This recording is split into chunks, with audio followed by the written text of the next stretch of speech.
이번 영상에서는 정신병의 불씨로 발전할 가능성이 있는 성격장애에 대해 알아봅니다.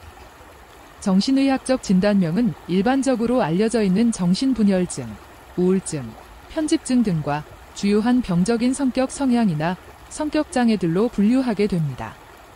이때는 앞서 말씀드린 회피성 성격장애, 편집성 성격장애, 강박적 성격장애 등으로 진단하게 되며 추가적으로 일반적인 의학적 상태인 신체적 질환에 대한 진단도 포함하여 확인하게 됩니다. 어떤 신체적 질병이 있는지, 스트레스의 강도는 어느 정도인지, 이전 전반적인 상태는 어떠했는지 등을 확인하게 됩니다. 의학적으로 정신병을 진단하여 병명을 정할 때 가장 중요한 요인은 성격입니다. 우리가 흔히 알고 있는 정신분열증이나 편집증들은 병의 요인이 아닌 결과로서 나타나는 증상들이며, 이러한 증상들을 발생하게 하는 중요한 요인을 확인하는 것은 병의 뿌리를 찾아 제거하기 위해 매우 중요합니다. 불이 활활 타오르는 정신병 증상들은 약물 치료를 통하여 조절하여 급한 증상들을 가라앉혀야 하지만, 증상들의 근본적인 요인들을 파악하여 제거하지 않으면 언제 또 증상들이 나타날지 모르기 때문에 증상이 재발하지 않기 위해서는 근본적인 원인을 파악하여 치료를 하는 것이 가장 중요합니다. 예를 들어 콜레라균에 감염되면 구토, 설사, 고열 등의 증상이 나타나게 됩니다. 이때 병명은 구토증이나 설사증이 아닌 콜레라균 감염증으로 붙여지고, 증상을 완화하기 위해 구토나 설사를 위한 치료를 우선 시행하면서 원인을 조사하게 됩니다. 이처럼 정신병 역시 드러나는 급한 증상들은 약물 치료 등을 통해 조절해 나가면서 그 원인이 되는 근본적인 요인을 찾아내어 병의 뿌리를 제거해야 합니다.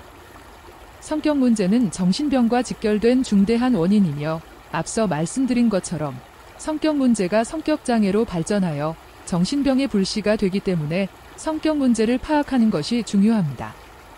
다음은 정신병의 중대한 원인이 될 가능성이 있는 여러 가지 성격장애에 대해 살펴보겠습니다. 우선 첫 번째 성격장애로 편집성 성격장애가 있습니다. 이는 타인의 모든 행동을 미리 계획된 음모나 계략이라고 생각하여 남을 믿지 않으며 지속적으로 의심과 불신을 가지고 행동합니다. 겉모습은 다르더라도 속으로는 한시도 경계를 늦추지 않으며 긴장하며 행동합니다. 늘 남의 행동을 분석하고 나름대로 날카롭고 비상한 추리를 만들어 합리화하기를 반복합니다. 두 번째 성격장애로는 분열적 성격장애가 있습니다. 이는 사회성이 부족하여 타인과의 관계 형성이 잘 되지 않으며 상대방의 태도에 적절하게 반응하지 못하고 자신의 의사표현도 제대로 못하는 경우입니다.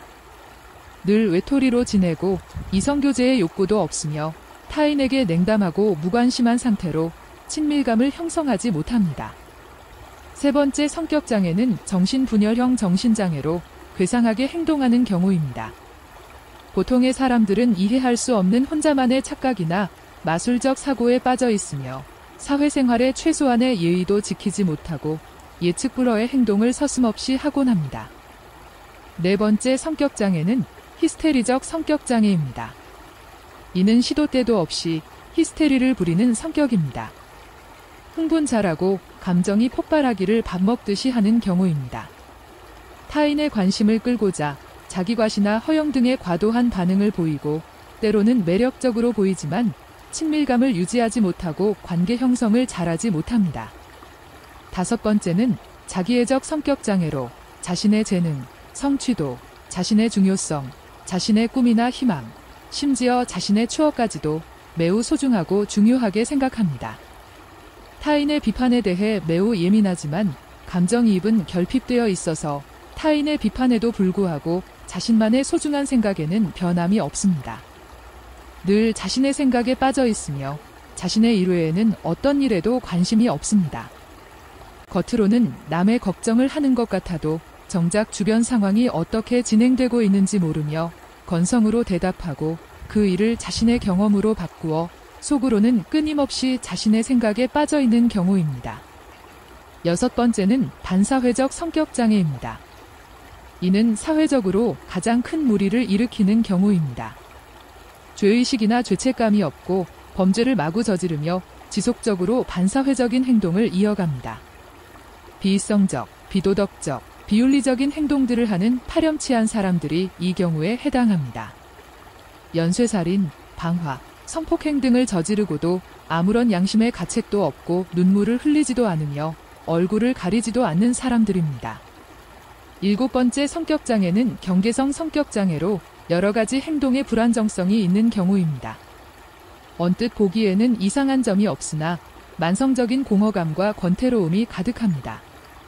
한편으로는 의존성을 보이며 증오심을 품고 있기도 하고 매우 돌발적이고 충동적인 행동들을 하게 되는 특징들이 있습니다. 8번째는 회피성 성격장애로 타인에게 거절당할 것을 극심하게 두려워하는 상태입니다. 다른 사람에게 배척당하거나 외면당하는 것을 매우 두려워하고 타인의 반응에 극도로 예민하여 크게 상처받기도 합니다. 그러므로 적극적인 사회생활을 하기 힘들고 열등감과 수치심을 많이 가지고 있어서 사회적으로 고립되어 있고 속으로는 타인과의 친밀한 관계를 원하지만 수줍음과 부끄러움 때문에 하지 못합니다. 마지막으로 9번째 강박성 성격장애입니다. 이는 스스로 억압되어 있는 상태로 자신의 감정을 철저히 억제하고 항상 규칙에 따라 행동하고 고집이 아주 셉니다. 너무나 완고해 보이지만 어떤 부분에서는 우유부단하게 되어버려 이러지도 저러지도 못하는 상태입니다. 완벽을 추구하는 성향이 지나쳐서 어떤 것도 완벽하게 할 수 없고 우유부단함이 있어서 모든 행동이 부자연스러우며 억지스럽고 불안정하여 주변 사람들은 위기감을 느끼게 됩니다. 이러한 여러 가지 성격 장애들은 평상시의 성격 문제들이 어떤 스트레스나 충격적인 사건들로 인하여 자극을 받아 급격히 진행하게 되며 상태가 나빠져 성격 장애로 나타나고 정신병의 불씨로 발전하게 됩니다. 이러한 불행이 찾아오기 전에 성격 문제를 해결하고자 하는 의지와 노력이 절실히 요구됩니다.